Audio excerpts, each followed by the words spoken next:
मैं आईना हूँ दिखाऊंगा दाग चेहरों के, मैं आईना हूँ दिखाऊंगा दाग चेहरों के, जिसे बुरा लगे वो सामने से हट जाए। सभापति महोदय, छात्र नौकरी मांगने पर लाठियां खा रहे हैं, 2 जून की रोटी मुहाल है, पेपर लीक ने लाखों छात्रों का भविष्य चौपट कर दिया है और देश को बताया जा रहा है कि अमृतकाल आया है।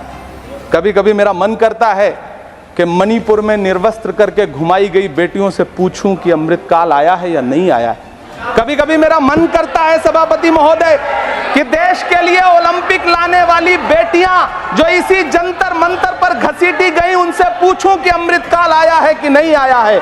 कभी कभी मेरा मन करता है कि रात के 2 बजे बिना परिवार की मर्जी के हाथरस में जलाई गई उस दलित बिटिया जो बलात्कृत थी, उसको स्वर्ग में संदेशा भेजूं और उससे पूछूं कि आया हुआ अमृतकाल तुम्हें दिख रहा है या नहीं दिख रहा है। कभी कभी मन करता है कि मैं बिल्किस बानो से पूछूं कि देश में आया हुआ अमृतकाल तुम्हें नजर आ रहा है या नहीं आ रहा है।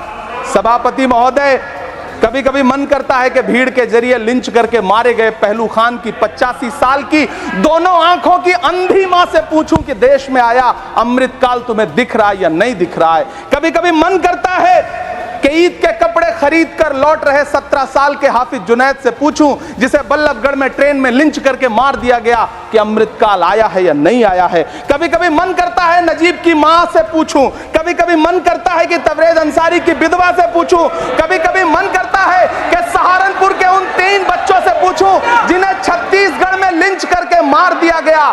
सभापति महोदय, कभी कभी मन करता है कि मैं गुजरात के चिखोदरा में क्रिकेट मैदान में लिंच करके मार दिए गए सलमान बोहरा के परिवार से पूछूं कि अमृतकाल आया है या नहीं आया है। कभी कभी मन करता है कि मैं अलीगढ़ के औरंगजेब उर्फ फरीद से पूछूं, जिसे लिंच करके मार दिया गया और बाद में उसी मृतक के ऊपर डकैती का मुकदमा कायम किया गया। सभापति महोदय, यह कैसा अमृतकाल है जिसके अभिभाषण में स्वास्थ्य पर सिर्फ आधे मिनट पर चर्चा हुई। कैंसर के मरीज दिन ब दिन बढ़ रहे हैं, हार्ट अटैक से हंसते खेलते बच्चे जान गंवा रहे हैं, कभी क्रिकेट के मैदान में कभी जिम में, और इस सरकार के पास स्वास्थ्य पर बात करने के लिए आधा मिनट है। सभापति महोदय, कोविड वैक्सीन को लेकर के लंदन की अदालत से जो तथ्य देश के सामने आए हैं, उन्होंने भय फैला रखा है। कांग्रेस की सरकारों ने भी चेचक, पोलियो और प्लेग जैसी महामारियों के टीके लगवाए, लेकिन न तो कभी सर्टिफिकेट पर अपना फोटो छपवाया और न कभी उसके नाम पर वोट मांगे। कांग्रेस की सरकारों ने यह किया है, लेकिन इन सरकारों ने क्या किया है, मोदी जी ने क्या किया है?